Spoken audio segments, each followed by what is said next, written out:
Bapak dan Ibu dan saudara-saudara sekalian yang kami cintai dalam Yesus Kristus, kata-kata Yesus hari ini, khususnya yang bersangkutan dengan ibu dan keluarganya, saudara-saudaranya, memang bisa dilihat seperti tidak pas. Ya. Ibuku dan saudara-saudaraku ialah mereka yang mendengarkan sabda Allah dan melaksanakannya. Padahal ibunya sudah ada di situ, sudah mencari-cari dan saudara-saudaranya.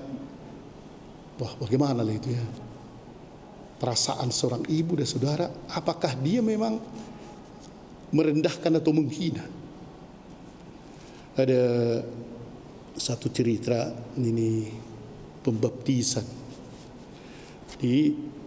Ada anak kecil, adiknya dibaptis. Dia udah kelas 2 tapi adiknya dibaptis. Dia dengar pastor berkhotbah, kalian semuanya adalah keluarga-keluarga. Tapi apakah kalian betul keluarga Kristen yang harus mendengar firman dan melaksanakannya? Apakah sudah ada di keluarga kalian? Anak ini harus dididik di keluarga Kristen. Terus ditekankan pastor itu. Lihat ini si Rudolf permainannya, abangnya juga si Kevin. Orang ini dua harus dididik di keluarga Kristen yang benar, biar bisa mereka menjadi orang Kristen yang sejati. Waktu pulang, si Kevin di belakang, dilihat mamanya dan bapaknya nangis. Kenapa kau nangis? Aku tak mau, harus tetap laku sama bapak sama ibu. Kenapa rupanya? Karena kata pastor itu harus aku hidup di keluarga Kristen. Jangan enggak mau aku. Salah. Karena keluarga Kristen dipikirnya orang lain.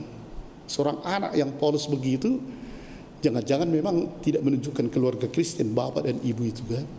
Jadi ada keluarga Kristen bagaimanakah? Kalau dalam keluarga memang sebenarnya kalau apalagi dengan kita ya sangat dekat.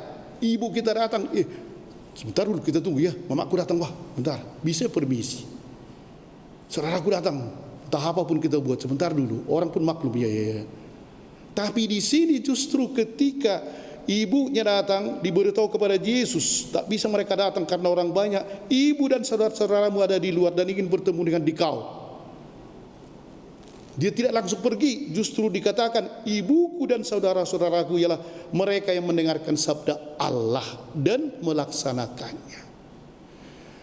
Sebenarnya di sini kalau kita pikir-pikir, kalau ditempatkan dalam konteks pergaulan atau kesopanan masyarakat ya, keluarga, memang kata-kata Yesus ini rasanya enggak pas ya kalau konteks dari kesopanan dan bagaimana di masyarakat. Tapi justru di sini rupanya relasi biologis mau diubah oleh Yesus dengan relasi yang lebih luas, yaitu relasi universal. Akhirnya disinilah Yesus menumbuhkan paradigma baru. Bukan hubungan darah yang membuat kita bersaudara seperti yang diinginkan oleh Tuhan. Bukan suku, bukan bangsa yang membuat kita bisa bersaudara. Tapi justru hubungan kita diperluas oleh Tuhan. Semua saudara, semua ibu, kalau dia mendengar dan melakukan sabda Tuhan, akhirnya persaudaraan itu terbuka bagi semua orang.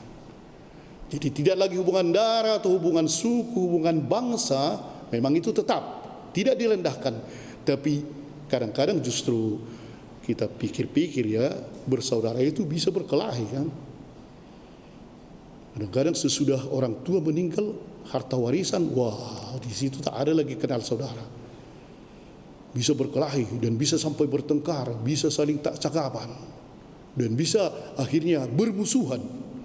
Walaupun secara biologis memang mereka bersaudara, tapi karena ada hal di luar saudara itu, harta, kesibukan, mencari pangkat dan lain-lain, sebenarnya kemudian hilanglah persaudaraan, hilang.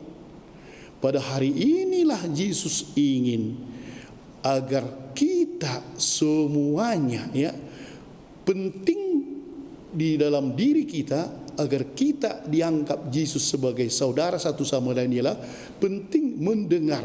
Tapi bukan hanya mendengar. Kalau mendengar banyaknya orang kan, tapi mendengar firman Allah dan melaksanakannya. Ketika kita semua begitu, mendengar firman Allah dan melaksanakannya, memang itulah saudara. Entah apakah dia di Amerika sana, seperti pastor yang baru terbunuh hari yang lalu, karena dia membagi-bagi makanan, rupanya yang orang Italia terbunuh, itu saudara kita.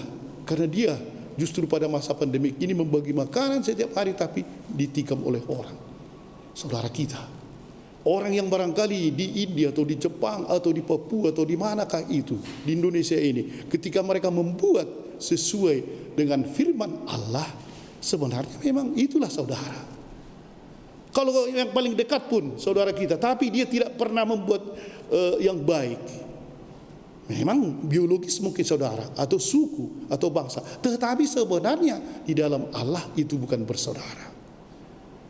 Kali ini para bapak dan ibu, marilah kita mencoba seperti yang dibuka oleh Yesus sekarang.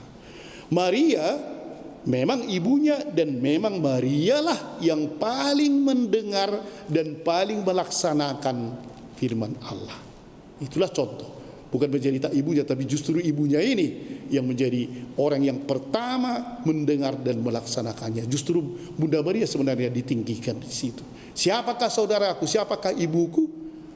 Maria ada di situ. Dialah ibunya secara biologis, tapi juga dialah ibu yang betul-betul melaksanakan firman Allah. Amin.